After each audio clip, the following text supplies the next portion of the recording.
ये जो अभी आप लोग स्क्रीन पे महिला को देख रहे हो, ये महिला एक भिखारी के पास जाती है रात के करीबन 11 बजे के आसपास। और उस भिखारी के पास जाने के बाद ये महिला कहती है कि क्या तुम मेरे साथ संबंध बनाना चाहते हो। जैसी ये बात वो भिखारी सुनता है, सुनने के बाद वो पूरी तरीके से पागल हो जाता है। और उसके बाद सुनने के बाद वो राजी होता है और ये महिला उसको बुलाकर ले जाती है, संबंध बनाती है। उसके बाद जो है इसको जला देता है। फिर सवाल है कि आखिर ये महिला उस भिखारी को क्यों ले गया और आखिर उस भिखारी से इसकी क्या दुश्मनी हो सकती है, इसको तो आपको वीडियो में आगे पता चलेगा। चलिए जानते हैं और इस कहानी के जो वजह निकल के आती है सामने, आप भी जानकर अपना उँगलियाँ दाँतों तले दबाने लगेंगे। नमस्कार, आदाब, सत श्री अकाल, मैं हूँ सरोज और आज की ये कहानी है गुजरात की। गुजरात का एक जगह पड़ता है राजकोट और उसी राजकोट जगह का एक छोटा-सा गाँव पड़ता है खली गाँव, जिसके में से रहने वाला था एक व्यक्ति जिसका नाम था भोज तालक, पत्नी के साथ रहा करता था। हालाँकि जो अभी इसका समय बीत रहा है, ये बेहद ही ज़्यादा अफ़सोस भरी और इसकी ज़िंदगी में हमेशा दुःख भरी कहानी के साथ इसका जीवन यापन हो रहा है कि इसकी जो एक बेटी होती है, वो आज से करीबन 3 महीने पहले वो अपने आप को जलाकर ख़त्म कर दी थी। को याद को भुला नहीं पाता है और वो मतलब उसके पिता और उसकी माँ दोनों मिलकर जो है वो अपने बेटी को याद किया करते और अपने गलतियों का पछतावा किया करते। हमेशा वो अपने बेटियों के गम में डूबे रहते, जहाँ भी जाते वो रोने लगते। ऐसी ज़िंदगी चल रहा था, लेकिन जैसे ही 3 महीने की वक़्त गुज़रता है, मैं बात कर रहा हूँ 29 सितंबर की, रात के करीबन 1 बजे के आस-पास जब वो पिता अपने घर के दरवाजे पे बैठकर सोच रहा था, तभी जो है उसकी नज़र एक सामने की साइड में पड़ता है, जहाँ से एक लड़की उसके सामने की साइड से आ रहा है और कोई वो लड़की नहीं, बल्कि उसकी ही बेटी की जैसे दिखाई दे रहा था। अब ये सब देख वो व्यक्ति पूरी तरीके से हक्का-पक्का रह जाता है कि शायद ये मैं सपना तो नहीं देख रहा हूँ कि मेरी बेटी सामने से चल के आ रही है मेरे पास। इसको यकीन ही नहीं हो रहा था, वो अपने आँखों पे यकीन ही नहीं कर पा रहा था।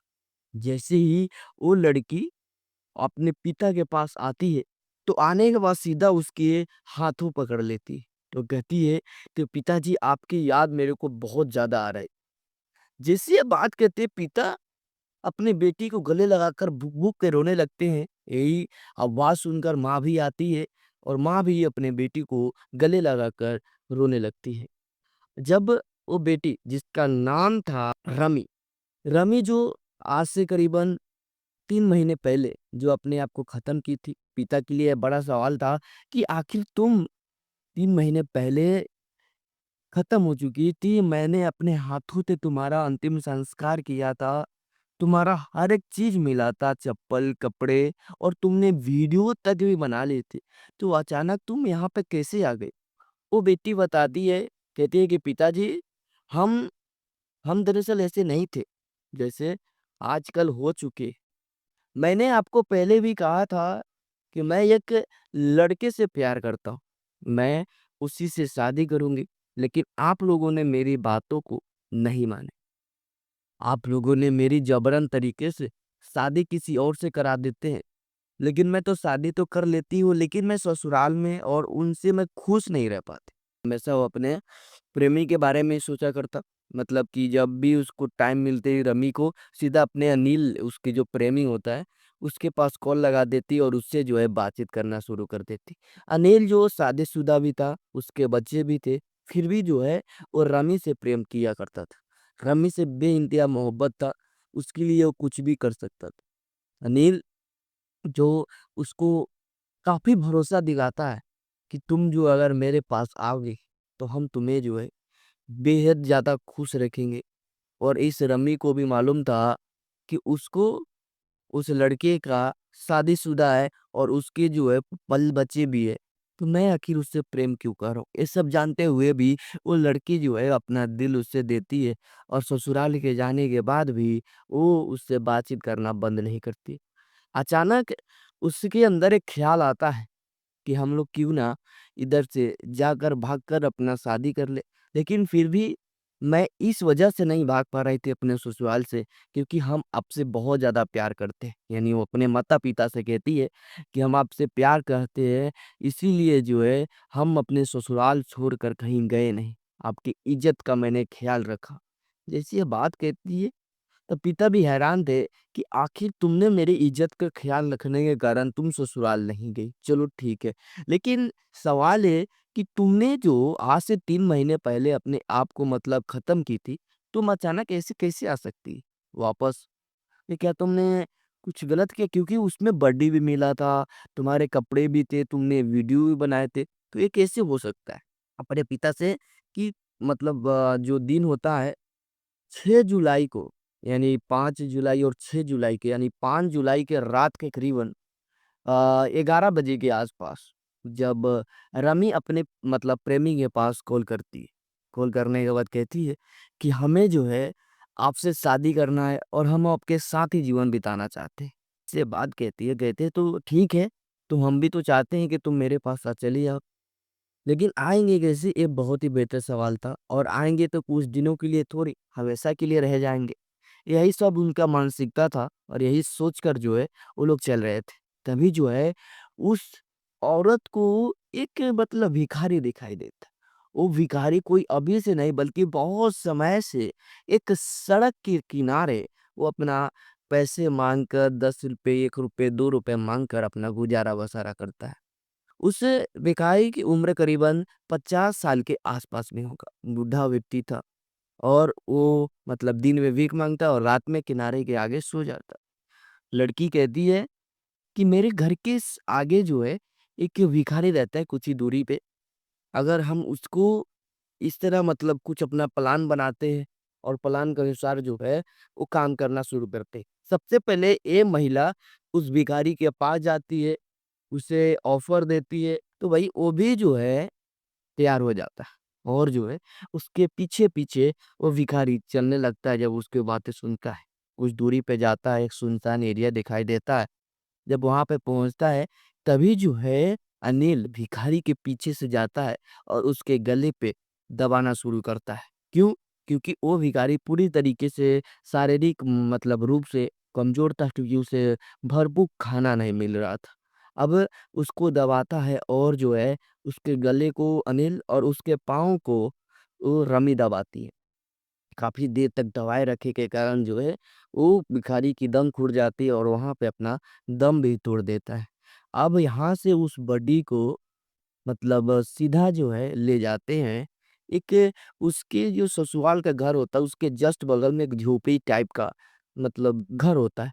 उसी के अंदर ले जाता है और ले जाने के बाद जो उसको वहीं पे बॉडी को रखता है और वहाँ पे अनिल पहले ही 20 लीटर पेट्रोल लेकर आया था। उसके बॉडी पे छिड़काव करता है और उसके घर पे छिड़काव करता है और वहाँ पे सबसे पहले वीडियो बनाती है।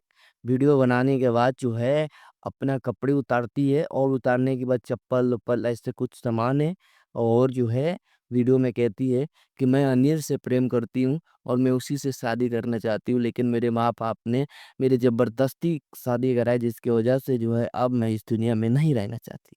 यही कहकर उस वीडियो को क्रिएट की और जो है उस घर में आग लगा दी और वहाँ से वो दोनों फरार हो गए। फरार हो जाने के बाद जो है अनिल के साथ रहने लगती है। 3 महीने का जैसे वक़्त गुज़रता है, तभी जो है रमी अंदर ये सवाल आता है कि जब मेरे माता-पिता मेरे बारे में क्या सोचेंगे? मेरे माता-पिता क्या मेरे अलावा खुश रह पाएँगे? वो अपने आप को क्या माफ़ कर पाएँगे? मेरे को कुछ समझ में नहीं आया, क्योंकि उसके माता-पिता भी अपने आप को दोषी समझ रहे थे कि मेरे वजह से जो है मेरी बेटी इस दुनिया से चली गई। लेकिन जब 3 महीने का वक़्त गुज़रता है, अब उस रमी को बर्दाश्त नहीं होता कि अब सोच लेती है कि कुछ भी हो, मैं अपने मम्मी-पापा से मिलकर ही पाऊँगी। जैसे ये सोचकर वो घर से निकलती है, निकलने के बाद जो अपने पिता के पास पहुँचती है, जब पिता को सारी बारे में बताती है, पिता को पूरी तरीके से अंदर से खून खौल जाता है। पिता जो है कहती है कि तुमने अपने स्वार्थ के लिए एक निर्दोष भिखारी की बलि चढ़ा दी। ये कहाँ का मतलब नियम है? यही सब सोचकर वो फटाक से जो है अपने एक नज़दीकी थाना लगता है, खबड़ा थाना के अंदर उसके पिता कॉल करते हैं और वहाँ के जो इंस्पेक्टर साहब होते हैं एमबी चौड़ा, उनको जो है कॉल रिसीव करते हैं और उनको जो है सारी बारे में बताते हैं। जब ये बारे में पूरी तरीके से जानकारी दी जाती है, वो फ़ौरन आते हैं और जो है वो रमी को और अनिल को दोनों को गिरफ्तार करते हैं और जेल में ले जाते हैं। लेकिन सवाल है कि आखिर वो भिखारी है कौन? उसके क्या कोई परिवार-वरिवार है कि नहीं है? ये बड़ा सवाल था। और यही सोचकर वो लड़की इस चैलेंज को ली थी क्योंकि अगर वो भिखारी को कुछ भी करे तो उसके आगे और ना पीछे कोई देखने-सुनने वालों में से नहीं है और इसी घटना को अंजाम दी। आस-पास के और भी भिखारी रहते हैं तो उनसे जब पूछा जाता है तो उस भिखारी का नाम मालूम चलता है भरत भटियारा। उनका जो नाम है और उनकी उम्र 25-50 साल के आस-पास में बताया जा रहा है। और जब उनसे पूछा जाता है कि क्या तुमको मालूम है कि इतने दिनों से जब वो दिखाई नहीं दे रहे थे तो तुम लोगों ने खोजने की कोशिश नहीं की? तो वो कहते हैं कि साहब हमें तो इस सब से मतलब ही नहीं है, अपने खाते हैं, पैसे माँगते हुए रहते हैं, हमको लगा कि कहीं गया होगा फिर से आ जाएगा, लेकिन उसके सामान-वामान आपस में ही लूट कर बाँट लिया गया था। तो यही सब कुछ कहानी थी। भाई एक लड़की जो अपने प्रेम को पाने के लिए भिखारी तक भी नहीं छोड़ी, तो कैसे उम्मीद कोई लगा सकता है?